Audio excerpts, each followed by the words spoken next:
Nggih matur nuwun awit wektalipun saderengipun assalamualaikum warahmatullahi wabarakatuh. Alhamdulillah wassalatu wassalamu ala Rasulillah amma ba'du.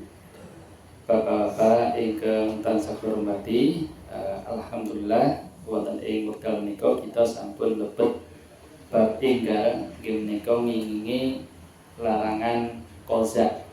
Qazak menika mencukur sebagian rambut kepala dan membiarkan sebagiannya, serta boleh mencukur rambut seluruhnya bagi kaum laki-laki, tetapi tidak bagi kaum perempuan.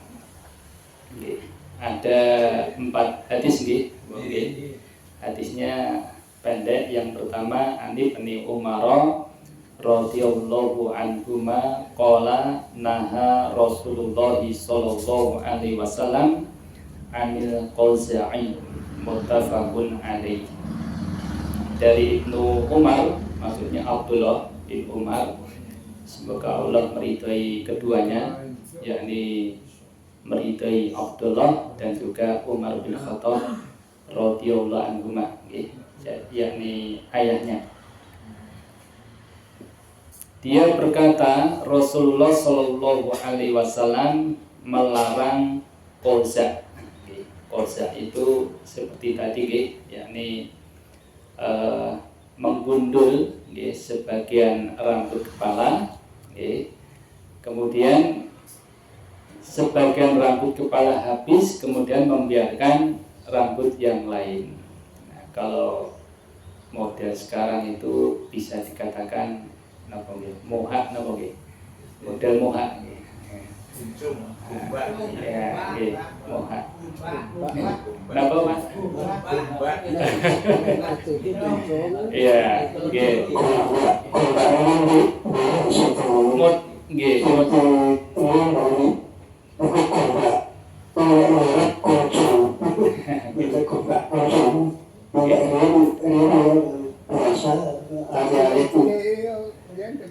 Iya, jadi nanti ada keterangannya, tadi sebagian sudah disampaikan oleh Bapak Haji Sudarno, dikatakan makruh, nanti bisa haram kalau sampai pada tasabuh kepada orang kafir.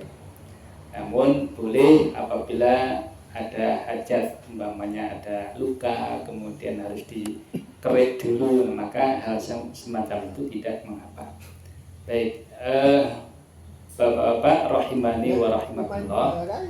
Nah, berkenaan dengan qazak ini memang ada beberapa keterangan, seperti yang dikatakan oleh Syekh Muhammad Shalih Al-Utsaimin rahimahullah. Beliau mengatakan qazak adalah menggundul atau istilahnya mencukur habis sebagian rambut kepala dan membiarkan sebagian rambut yang lain, seperti kunjung yang termasuk nyuwun ngapunten nggih. Nggih. Lagu riyen nggih, dan kula nggih nate ngaten nggih. Biasa anak biyen, Pak. Maka kan semilir Pak nggih. Maka di sini memang ada beberapa model, ada beberapa model. Yang pertama, mencukur habis secara berurutan, yaitu mencukur bagian samping kanan, lalu bagian samping kiri, bagian depan, kemudian tengkuknya. Jadi yang atas dibiarkan, seperti kunjung tadi, nggih. Nah, kemudian model berikutnya mencukur habis bagian tengah dan membiarkan bagian sampingnya. Niki nggih wonten Pak zaman sekarang itu, nggih. Jadi bagian tengah itu dicukur, kemudian sampingnya itu bagian sampingnya itu dibiarkan. Nggih, nyuwun ngapunten nggih. Kemudian bagian mencukur bagian sampingnya lalu membiarkan bagian tengahnya. Jadi samping tok ya ada, samping, tapi lihat sini tidak dari tengah sampai belakang, tapi hanya samping saja. Ya, katanya tren menurut mereka, tapi ya ini tidak boleh kalau dalam Islam. Kemudian mencukur bagian sampingnya lalu membiarkan bagian tengahnya, hampir sama seperti yang tadi. Maka nyuwun ngapunten, Al-Imam Ibnul Qayyim Al-Jauziyah rahimahullah menyatakan bahwa model semacam ini ya, atau model ini, maksudnya qaza itu seperti yang dilakukan oleh orang rendahan. Nyuwun ngapunten nggih. Makanya tadi disampaikan tidak pas, tidak baik, bisa semacam nopo nggih, kirang-kirang menarik, sebetulnya seperti itu. Baik, kemudian Bapak rahimani wa rahimakumullah, berkenaan dengan hukum qaza ini sebetulnya ya dikatakan makruh ya. Dikatakan makruh karena Nabi Shallallahu alaihi wasallam itu pernah melihat seseorang dalam keadaan rambutnya sebagian gundul, sebagian lainnya dibiarkan. Lalu Nabi Shallallahu alaihi wasallam itu melarangnya ya. Beliau bersabda kepada orang yang model rambutnya seperti itu dengan mengatakan, cukurlah seluruhnya dan biarkanlah seluruhnya. Seperti hadis yang kedua tadi nggih Pak nggih, yo ngapunten nggih. Maka hadis kedua tadi wa anhu, dan dari Ibnu Umar ya, hu di sini kembali ke Ibnu Umar ya, seperti halnya wa an Umar begitu ya, karena hu ini kembali ke Umar. Semoga Allah meridhoinya. Qala ra'a Rasulullah sallallahu alaihi wasallam sobiyan qad khuliqa ba'du sya'ri ra'sihi wa turika ba'duhu fanahahum andalika wa qala ihlikuhu kullahu awitrukuhu kullahu.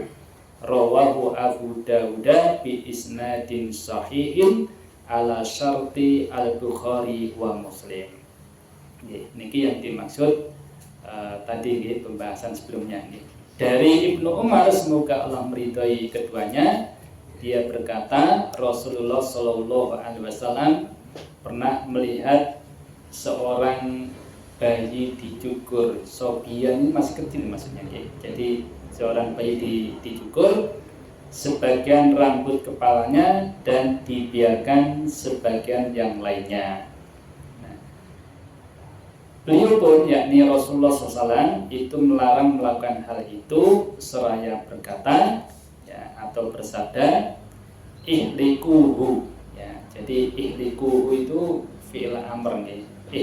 Ihliku dari kata halaqo yahliku ihlik. Karena yang diperintah orang banyak maka ihliku. Ihliku. Ihliku itu nggih.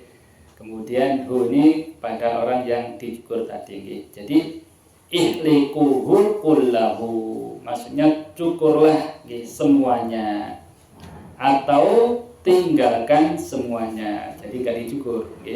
Awitrukuhu kullahu. Jadi dari kata taroka sebenarnya. Jadi kalau au di situ itu bukan bagian dari fiilnya. Ya, jadi cukurlah semuanya atau begitu maksudnya. Atau biarkan semuanya. Jadi utrukuhu kalau dipisah au utrukuhu kullahu. Karena kita terkadang bacanya sambil diwasol, maka wawunya itu yang disebut tadi di kasroh karena kasroh ketemu kasroh di depannya kan tidak bisa, harus ada yang ngalah di situ. Kaidahnya ya wawunya itu di kasroh. Jadi awit rukuhu kullahu. Kalau dipisah-pisah bacanya au utrukuhu kullahu, seperti itu. Nah, kemudian yo ngapunten berkenaan dengan mengikuti model orang kafir karena biasanya koza ini pemain bola itu sebagian seperti sinten pemain Italia itu Balotelli atau siapa itu? Itu Balotelli kalau namanya batanan itu seperti itu koza potongannya baik. Jadi kalau mengikuti model trennya orang yang tidak beriman, maka dihukumi haram. Dihukumi haram. Tapi kalau tidak mengikuti, ya kedarulah motornya begini gitu, ya makruh. Kalau seandainya istilahnya makruh tanzih ya, seandainya ditinggalkan itu lebih baik. Ditinggalkan lebih baik. Ya. Baik. Kenapa kalau mengikuti orang kafir, kalau umpamanya sudah jelas-jelas orang kafir itu nyuwun ngapunten nggih. Potongannya model koza ya, yang samping kanan dihabiskan, kemudian yang kiri dihabiskan, kemudian ada jeleretnya. Apa itu jeleretnya itu nggih? Model-model itu nggih. Jadi seolah-olah sisiran Pak, padahal enggak sisiran, tapi dibuat garis itu Pak. Nah, itu model-model seperti itu sekarang gitu. Maka kalau itu dalam rangka meniru-niru orang kafir, maka hukumnya haram. Okay? Karena dalam hadis dikatakan man tasabbaha biqaumin fahuwa minhum. Okay? Siapa saja yang menyerupai suatu kaum, maka ia termasuk golongan mereka. Okay? Hadis riwayat Ahmad. Sakit pun pahami nggih, Bapak nggih. Jadi intinya sebisa mungkin tidak nggih. Saniki ingkang sae nggih nyuwun ngapunten upami model langsung disisakan 1 cm Bapak ya. Semua rata itu malah enak. Kula nggih ngoten niku saniki. Jadi tidak kita nggih. Tapi kalau mau digundul pun boleh nggih. Digundul langsung seperti orang yang habis umroh itu atau haji nggih, pulang itu gundul sebagian nggih. Saged pun pahami nggih, Bapak nggih. Jadi kalau kita simpulkan ya kalau sekedar bermodel koza saja, motongnya seperti itu tanpa ada niatan menyerupai orang kafir, maka hukumnya makruh. Makruh itu dibenci. Seandainya ditinggalkan itu lebih baik di situ nggih. Tapi nyuwun ngapunten kalau mengikuti niatnya itu memotong rambut model seperti itu adalah mengikuti gaya orang kafir tadi, maka termasuk yang diharamkan. Berarti haram nggih. Seperti mengikuti model moha Balotelli itu ya, itu tidak boleh kalau kita dalam rangka mengikuti mereka. Karena kalau seseorang itu mengikuti tren gaya orang kafir secara dohir begitu nggih, dikhawatirkan lama-kelamaan kepencut nggih, ikut-ikutan dulu apa yang dilakukan olehnya. Umpamanya makannya pakai tangan kiri dia ikut-ikutan, bisa begitu nanti. Nah, dikhawatirkan dari sisi dohir nanti ikut-ikutan sampai kepada akidah ikut-ikutan. Ternyata di gereja dia akhirnya ikut-ikut ya seperti itu. Karena apa? Sudah kadung gandrung cinta sama orang tersebut. Okay? Maka hendaknya kita tidak mencintai orang-orang yang tidak beriman. Justru yang kita cintai harus orang-orang yang beriman. Atau nggih, Bapak nggih. Nah, sekarang hadis berikutnya. Wa an Abdillah bin Ja'farin radhiyallahu anhuma anna Nabiy sallallahu alaihi wasallam amhala ala Ja'farin radhiyallahu anhu salasan summa atahum faqala la tabku ala akhi ba'dal yawm summa qala ud'u li bani akhi faji'a bina ka'anna afrukhun faqala ud'u li al-halaqa fa'amarahu fa'halaqa ru'usana rawahu Abu Dauda bi isnadin sahihin ala syartil Bukhari wa Muslim. Okay.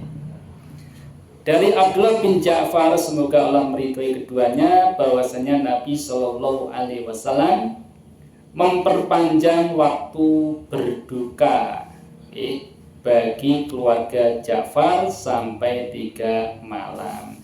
Lantas beliau mendatangi mereka dan berkata, janganlah kalian menangisi saudaraku setelah hari ini. Saudara di sini saudara seagama seiman, bukan saudara kandung. Beliau pun berkata lagi, bawalah anak-anak Ja'far kepadaku. Kami pun dibawa ke hadapan beliau sallallahu alaihi wasallam. Pada waktu itu kami seperti anak-anak burung. Ya. Kemudian beliau berkata, ya, panggilkanlah untukku seorang tukang cukur. Nah, barangkali anak-anak Ja'far ini rambutnya agak panjang, kemudian Nabi meminta supaya dipanggilkan tukang cukur rambut. Sesudah itu beliau memerintahkan tukang cukur tersebut untuk mencukur kami, lalu dicukurlah rambut kami. Hadis riwayat Abu Dawud dengan sanad sahih berdasarkan persyaratan Imam Bukhari dan Muslim. Ada beberapa faedah Bapak rahimani wa rahimakumullah yang bisa kita ambil. Yang pertama berkenaan dengan meratap, meratap. Jadi menangisi orang yang sudah meninggal pada masa Rasulullah Sallallahu Alaihi Wasallam itu tidak disertai dengan meratapinya. Kalau sekedar nangis berbesmili itu tidak ada masalah, boleh ya, sebagaimana yang dilakukan oleh Rasulullah SAW ketika putranya meninggal, itu juga melelehkan air mata, tapi tidak disertai ratapan dengan seolah-olah tidak terima akan musibah tersebut, itu tidak boleh. Kemudian menangisi orang yang meninggal tidak boleh lebih dari 3 malam. Jadi 3 malam, setelah itu ya sudah. Bismillah dikuat-kuatke, ngaten nggih. Yes, bismillah nggih.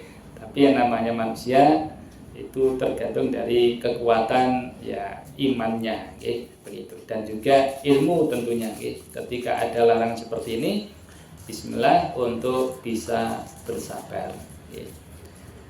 Kemudian berkenaan dengan mencukur rambut, tadi bisa kita ambil faedah dari hadis ini berkenaan dengan mencukur rambut kepala, ya. Jadi mencukur rambut kepala menunjukkan selesainya kesedihan serta lahirnya optimisme. Jadi boleh umpamanya habis keseripahan, kemudian 3 hari setelah itu terus potong rambut, itu berdasarkan hadis ini tidak mengapa, boleh ya, karena anak-anaknya Ja'far ya radhiyallahu anhu itu diminta dicukur oleh Kanjeng Nabi Sallallahu Alaihi Wasallam. Kemudian anjuran untuk menyantuni anak yatim dan juga menyayanginya, ini dicontohkan oleh Nabi Sallallahu Alaihi Wasallam dalam hadis ini ketika habis keseripahan siapa Ja'far ini, itu anak-anaknya minta dikumpulkan. Jadi ya tentunya ini gambaran dipotong rambut, tentunya juga itu ibarat hendaknya kita sayangi anak-anak tersebut, begitu. Kemudian yang berikutnya, orang mukmin adalah bersaudara karena Allah Subhanahu wa Ta'ala. Makanya dalam hadis tadi Nabi SAW itu mengatakan apa? Ud'uli bani akhi. Ud'uli bani akhi, maksudnya di sini ya dia minta supaya dipanggilkan anak-anak saudaraku. Akhi di sini tadi saya katakan maksudnya bukan saudara kandung, tetapi saudara seiman. Nah, basa kita nggih, "Endi dulurku kon rene kabeh." Nah, gitu. Nggih, dulur. Nggih, saudara dalam artian napa nggih bahasa nggih bahasa kalemnya supaya kita tuh merasa penuh dengan kasih kepada mereka, nggih. Kemudian berkenaan dengan larangan tadi, nggih, larangan mencukur sebagian rambut, yakni rambut kepala, dan tetap membiarkan sebagian yang lainnya dengan istilah lain yaitu koza, nggih. Koza kalau mungkin ya seperti kuncung itu, ya. Tapi nyuwun ngapunten kalau TNI itu kayak kuncung ya Pak. Tapi ya mudah-mudahan itu karena suatu hal ya, kalaupun begitu ya dihukumi makruh gitu ya. Wallahu alam. Yang jelas saya lebih kepada kuncung yang bagaimana, yakni yang agak gaya dulu Pak. Jadi sininya itu tetap dinyemol ya. Jambul atau apa itu yang sangat terlarang yang seperti itu. Tapi kalau model nyuwun ngapunten aparat ya mudah-mudahan itu bagian yang tidak terkena larangan dalam hadis ini. Wallahu a'lam bishawab. Kemudian yang terakhir, wa an aliin radhiyallahu anhu qala naha Rasulullah sallallahu alaihi wasallam an tahliqa al mar'atu ra'saha. Dari Ali, semoga Allah meridhoinya, dia bertutur Rasulullah sallallahu alaihi wasallam melarang perempuan mencukur habis kepalanya. Hadis riwayat Nasa'i, namun hadis ini statusnya dhaif. Ya, statusnya dhaif. Artinya apa? Kalau perempuan itu potong rambut yang ya boleh-boleh saja, asalkan kalau bisa tidak menyamai seorang laki-laki. Gitu nggih. Jadi diusahakan tidak meniru-niru modelnya rambut laki-laki. Di model seperti ini jangan, kecuali dalam rangka mungkin sedang sakit, kemudian ini ada pengobatan, sehingga kalau dalam hal-hal yang rambutnya mungkin panjang nanti akan kesusahan yang merawat itu karena ada hajat di sana. Tapi kalau tidak ada hajat maka ya hendaknya ya panjang, jadi panjang dalam artian ya bisa dengan sampai pundak atau lebih dari itu monggo saja. Yang penting diusahakan tidak sampai mencukur dengan cara model laki-laki. Gundul boleh enggak? Ya boleh kalau ada hajat tadi, mungkin karena sakit. Bahkan nyuwun ngapunten sebagian ibu-ibu karena dia sedang kena suatu penyakit yang berat, kemudian ada kemoterapi, itu rambutnya tanpa dicukur pun terkadang itu napa Pak? Nggih, istilahnya brodol gitu nggih. Nah, itu seperti itu. Maka ya dengan jilbab ya harus dijilbabi supaya tidak malu. Tapi kalau sudah seperti itu, bismillah, jilbab bukan karena menutupi nyuwun ngapunten malunya, tetapi hendaknya diniatkan ini adalah syariat biar nanti dapat pahala. Kalau kita ngoten nggih, Bapak nggih, ingkang saged kula napa nggih waosaken berkenaan dengan faedah-faedah hadis ini. Barangkali dari bapak-bapak yang lain ada tambahan, kalau semanggaken. Yang jelas apa yang ada dalam hadis ini, bismillah, kita bisa memahami dan kita bisa amalkan insyaallah. Katen subhanakallahumma wa bihamdika asyhadu an la ilaha illa anta astaghfiruka wa atubu ilaik. Wassalamualaikum warahmatullahi wabarakatuh.